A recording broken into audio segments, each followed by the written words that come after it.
السلام علیکم ورحمۃ اللہ وبرکاتہ۔ عزیز طلبہ، اللہ تعالیٰ کی ذات سے امید ہے کہ آپ خیریت سے ہوں گے۔ اللہ تعالیٰ آپ کو اپنی حفظ و امان میں رکھے۔ ہم اس سے گزشتہ اسباق میں فعل مضارع معروف کو پڑھ رہے تھے، اس کا کام مکمل کر لیا الحمدللہ۔ مجھے امید ہے کہ آپ نے وہ کام مکمل کر لیا ہوگا۔ آج ہم فعل مضارع مجہول پڑھیں گے صفحہ نمبر 41-42 پر انشاءاللہ۔ تو آپ سبق شروع کرنے سے پہلے دعا پڑھ لیجئے۔ رب یسر ولا تعسر وتمم بالخیر وبک نستعین یا فتاح یا فتاح یا فتاح۔ جی بیٹا کتابیں کھول لیجئے۔ جی بیٹا دیکھیے، آج ہم انشاءاللہ یہ سبق پڑھیں گے الدرس الحادی عشر، فعل مضارع مجہول۔ تو اس سے گزشتہ اسباق کا تعارف آپ کو معلوم ہے، فعل مضارع کسے کہتے ہیں اور معروف کسے کہتے ہیں۔ یہ معروف مجہول یہ معروف کے مقابلے میں ہے، یعنی جس کا فاعل معلوم نہ ہو۔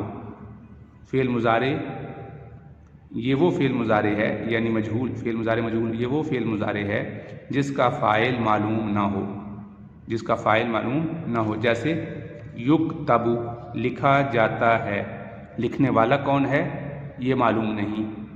اسی طرح ینصر اس کی مدد کی جاتی ہے، مدد کرنے والا کون ہے یہ معلوم نہیں ہوتا۔ قرآن شریف میں یعرف المجرمون بسیماہم، گنہگار اپنے چہرے ہی سے پہچان لیے جائیں گے۔ اب پہچاننے والا کون ہے اس کو ذکر نہیں کیا گیا یہاں پر۔ اس مثال میں یعرف فعل مضارع مجہول ہے، اس مثال میں یعرف یہ مضارع مجہول ہے۔ تو اسی طرح یہ اس کی تعریف دوبارہ سن لیں کہ فعل مضارع مجہول وہ فعل ہوتا ہے جس کا فاعل معلوم نہ ہو۔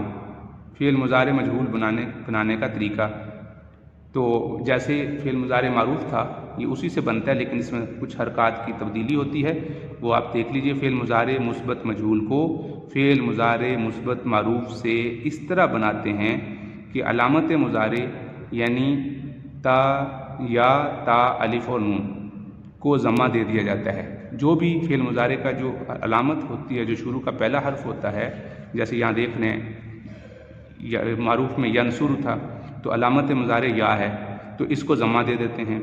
اور عین کلمہ اگر پہلے سے مفتوح زبر والا نہ ہو تو اسے زبر دے دیتے ہیں۔ جیسے یکتب، اب دیکھیے یہاں پر یکتب، یہ کاف اس کا فا کلمہ ہے اور تا اس کا عین کلمہ ہے، اور عین کلمہ پہ ضمہ ہے، اور اگر ہم نے کہا تھا مفتوح نہ ہو تو اسے فتح دے دیتے ہیں۔ اب دیکھیں یکتب سے یکتب، تا کے اوپر پیش تھی، ضمہ تھا، اس کو ہم نے فتح سے بدل دیا۔ اور اگر پہلے سے زبر والا ہو تو اسے اپنے حال پر چھوڑ دیتے ہیں، اور لام کلمہ کو ہر حال میں اپنی حالت پر باقی رکھتے ہیں، یعنی اس پر پیش ہی رہتا ہے۔ جیسے یفتح سے یفتح، یفتح سے یفتح، تو اس میں جو تبدیلی کی ہے، ایک تو علامت مضارع میں تبدیلی کی ہے، اور دوسرا اس کے عین کلمہ میں اگر فتح نہ ہو تو فتح دینا ہے، بس یہ دو تبدیلیاں کرنی ہیں۔ ایک تبدیلی لازمی ہے اور دوسری تبدیلی اس صورت میں ہے کہ اس جگہ پر فتح نہ ہو، تو اس صورت میں یہ تبدیلی ہوگی۔ دوبارہ سن لیجئے۔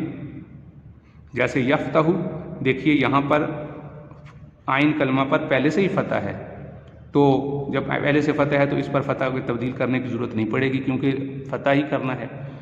ہاں البتہ جو علامت مضارع ہے اس کو پیش دے دی۔ یفتح کا معنی ہے وہ کھولتا ہے، اگر اس کے ساتھ آگے زید لگا دیں تو زید دروازہ کھولتا ہے۔ یفتح یفتح الباب، دروازہ کھولا جاتا ہے، اس میں فاعل معلوم نہیں ہے۔ تو یہ فعل مضارع مجہول بنانے کا طریقہ بہت آسان ہے، صرف ایک تبدیلی لازمی ہے کہ یہ فعل مضارع کے زبر کو پیش دے دینی ہے بس، اور اس میں اگر زبر نہ ہو تو زبر دے دینی ہے، ورنہ اس کو اپنی حالت پر ہی چھوڑ دینا ہے۔ فعل مضارع مثبت مجہول کی یہ مکمل گردان ہے۔ آپ کو جیسے میں نے شروع میں بتایا تھا کہ اگر آپ نے وہ فعل مضارع مثبت معروف والی گردان اچھی طرح یاد کی ہے علامتوں کے ساتھ، تو یہ گردان اب یاد کرنا آپ کے لیے کوئی مشکل نہیں ہے۔ جیسے وہاں تھا ینصر تو یہ ینصر ہے، اس ایک مرد کی مدد کی جاتی ہے یا کی جائے گی، واحد مذکر غائب۔ تو یہ میں نے بتایا تھا جب اس کو تثنیہ بنانا ہوگا تو اسی کے آخر میں الف نون لگا دیں گے۔ ینصرانی، ان دو مردوں کی مدد کی جاتی ہے یا کی جائے گی۔ اب مدد کرنے والا کون ہے یہ ذکر نہیں کیا گیا، مدد کرنے والا کون ہے اس کو یہاں ذکر نہیں کیا گیا، تثنیہ مذکر غائب کا ہو گیا۔ تو خواہ وہ حاضر کے صیغے ہوں یا غائب کے ہوں، اس کے آخر میں جب جمع لگانا کرنا ہو تو اس کے آخر میں واو نون لگا دیتے ہیں، اور شروع میں اگر غائب ہو تو یا جو پہلے سے چل رہی ہے، اور اگر حاضر ہو تو اس کے شروع میں تا لگا دیتے ہیں۔ جیسے ینصرون تو جمع مذکر حاضر کے لیے تنصرون، اور ینصرانی تو تثنیہ مذکر حاضر کے لیے ینصرانی تنصرانی۔ تو یہ علامتوں کے ساتھ جیسے یہاں دیکھ رہے ہیں، یہاں ینصرو غائب کے لیے اور تنصرو مؤنث کے لیے بھی آتا ہے اور حاضر کے لیے بھی آتا ہے۔ تو ان سب مردوں کی مدد کی جاتی ہے یا کی جائے گی، اور تنصرو اس ایک عورت کی مدد کی جاتی ہے یا کی جائے گی۔ آگے دیکھیے تنصرانی، ان دو عورتوں کی مدد کی جاتی ہے یا کی جائے گی۔ اب وہی ساری گردان اسی طریقے سے آ رہی ہے، اس میں کسی قسم کی کوئی تبدیلی نہیں ہے۔ تو اب آگے دیکھیں ینصرانی، ینصرانی ان سب عورتوں، آگے ہے ینصرنا، ینصرنا ان سب عورتوں کی مدد کی جاتی ہے یا کی جائے گی، جمع مؤنث غائب۔ تنصرو، تنصرانی، تنصرونا، تنصرینا، تنصرانی، تنصرنا، انصرو، ننصرو۔ اب گردان یاد کرنے کا جو میں نے طریقہ پہلے بتایا تھا معروف میں، وہی گردان ہے۔ اب وہ صیغے دیکھ لیں جو ایک جیسے ہیں۔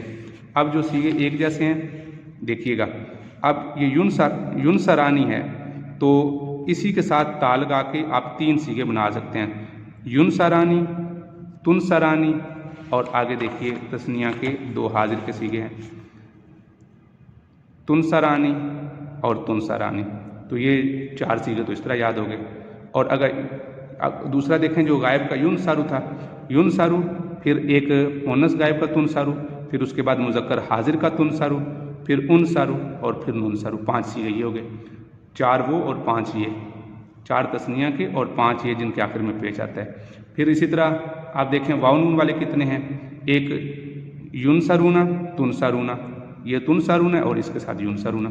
ایک صیغہ صرف ایسا ہے جو اکیلا ہے جیسے تنصرینا، باقی یہ جو جمع مؤنث غائب کے جو صیغے ہیں یہ دونوں طرف آتے ہیں، مثلا جو مؤنث غائب کا بھی آتا ہے حاضر کا بھی آتا ہے، جیسے ینصرنا اور اسی طرح تنصرنا، ینصرنا تنصرنا، تنصرونا ینصرونا، اور تنصرانی ہے آگے انصرو ننصرو۔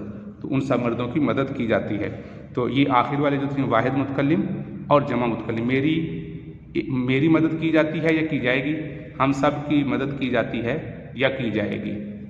تو عزیز طلبہ یہ گردان یہ بنیادی گردانیں ہیں، ان کو اگر آپ یاد کریں گے تو اس طرح کی مضارع کی گردانیں ثلاثی مجرد سے قرآن مجید میں بے شمار ہیں۔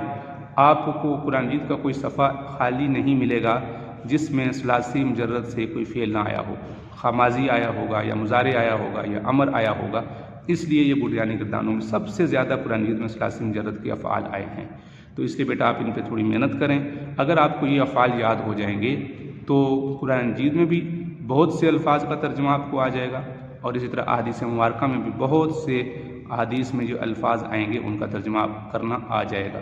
ورنہ آپ کو کم سے کم جس لفظ کا لغوی معنی نہیں آتا ہوگا لیکن پھر بھی آپ کو اس کا صیغہ دیکھ کر، اس کے حروف کی حرکات سکنات دیکھ کر آپ کو یہ معلوم ہو جائے گا یہ کون سا صیغہ ہے۔